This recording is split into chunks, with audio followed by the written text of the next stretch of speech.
Hello, everyone. Today, I want to announce to you that I am running a new project and it's called the Ancestors Writers Room. So, this is a podcast drama miniseries and an ancestral apprenticeship for writers, directors, storytellers, producers, creators, artists in career, and artists in life. So, here in this project, I will be releasing mini episodes on the Otherworldly Giants podcast. And so these are kind of short stories. They're ancestral mythologies, they're cosmic folk tales, multiverse memories. And the theme is linking the big movements to the small things. So, part of what it means to write a story with your ancestors is that you can then go into that story and then you can open it up and you can study it. And you can unlock ancestral teachings that are highly relevant to the times that we're living. You unlock personal and collective divination because the ancestors are seers, right? They can see the big movements from where they are, not just on our planet, but out in space. They can see in multiple dimensions. They can see how all of these connect to the small, intimate movements in our lives. Um, so this is what we practice here at Otherworldly Giants is open heart surgery. We call open heart surgery storytelling. And so that's the concept, right? It's an ancestral technology. When you open it up, you can do surgery, you can repair, you can look at what's going on in the world body, in your own body.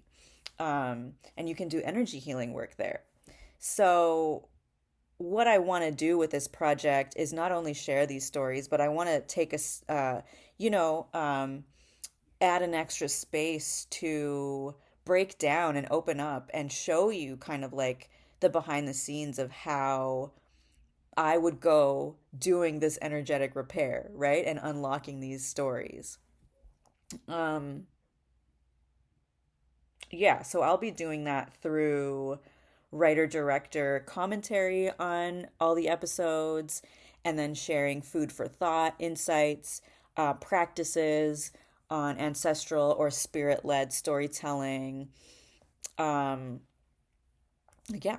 So in this video, I wanted to share some collective divination that was unlocked from the first episode that I shared, which is called The Crazy Planet.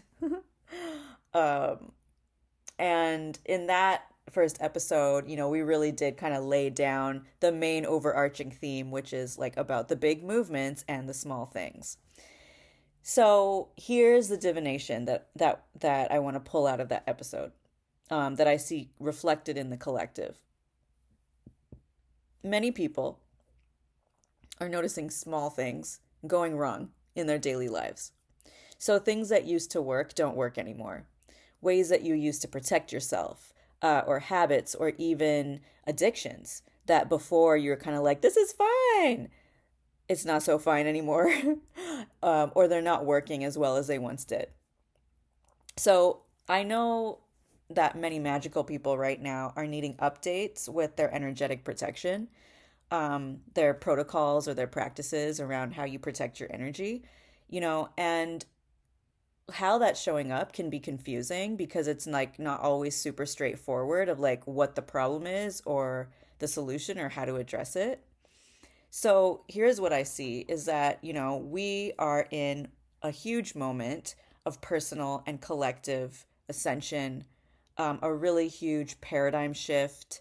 It's a really huge paradigm shift inside of a much bigger paradigm shift, is what this moment is, right? And so the whole world is blowing wide open. And what it means that these small things are going wrong is that in the past, um, you might have had older, deeper ancestors or guides that just took care of business for you because they were at a really, really deep level and they just took care of it. So, for example, if I went to the grocery store, without, and I forgot to put energetic protection around myself, those older ancestors would have just made sure that I was safe on that energy level.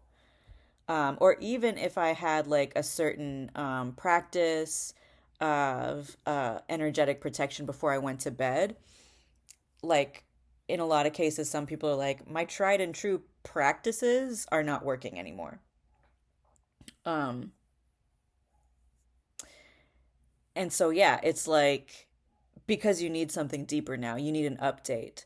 And what these older ancestors are doing, what I see is they're going like this.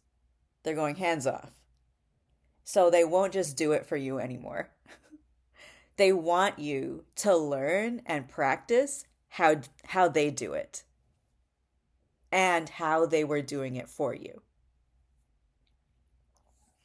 So they didn't just protect you when I mean like they did things for you, right? They have a technology. They have a full-bodied holistic movement practice that they live. They live it, they weave it, they breathe it, and that's what creates protection.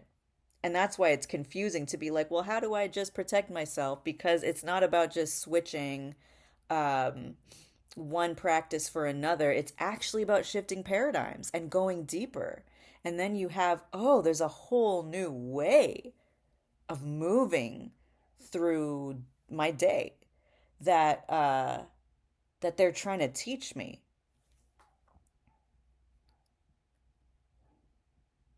right? It's not about substituting, it's about apprenticing. That's what this moment is about. So, yeah, that new technology, that new full bodied practice, a new way of life that is emerging. And that is what is also like guiding you and us through this paradigm shift. So when the ancestors go hands off, um, it's not about punishment or anything like that. It's not like that you did anything wrong per se. It's like actually about wanting to learn with you, right? Your ancestors, they're excited that you finally woken up to this level of reality. Like this is where they work, where they play, where they love. And they're excited now that they get to experience a more of awakened connection with you. So, what they're saying really is like, we want you to learn it the way that we do it. That's what they're saying. And that is part of how we learn to resonate on a deeper level of decolonization because we're ready for it. So, what this means on a large scale is that we are being asked to reckon with what like what do other people or communities like what just take care of that is actually my responsibility, right? Like this is racial inequality, this is the class system, where some people in some areas of life have gotten used to just like not doing it because someone else will take care of it, or we feel hollow, or in constant despair and depression because someone else has taken a part of life from us and they're doing it for us and we feel empty without it. Or we feel empty because like we're using something that isn't ours and we actually need to let it go and give it back and reconnect to what is actually ours on a deeper level. So that's colonization and decolonization, right? That's land back and reparations. That's divesting and investing. So these small things are actually part of a larger movement of rebalancing ourselves. Again, it's a paradigm shift in a bigger paradigm shift because it's it's a long-term uh, it's a long-term investment. But we can do it in very small and powerful ways right now amidst the bigger movement. Um, and yeah, uh, I really love the part about how it is just this beautiful desire and intention of like wanting to learn with you. Because I think that we can get frustrated sometimes, right? If something isn't working and we're trying to figure out the answer. But it's not about figuring out the answer, it's about opening up to something deeper And what that does is open you up to more love, to, relationships that are like, I really want to learn with you and I want to go remember, how to move through daily life in a way that is actually your soul is crying for that. I'm feeling that really deeply. And that's really about that's what the ancestral apprenticeship that I will be offering through this project, that's what that's about, right? So like I said, I'm doing the podcast episodes and then these small teachings. I'm doing this, in December, January, but once we get into February, March, we're gonna open up a closed group who's going to go through an ancestral apprenticeship through storytelling technology and creativity and artistry and career and life. So we'll create a closed container for that so that we can collectively really learn, and have a space to practice. Like, what are these new movements that your ancestors are wanting to learn with you and that you're wanting to come home to? So there you go. Stick around, and I will see you next time.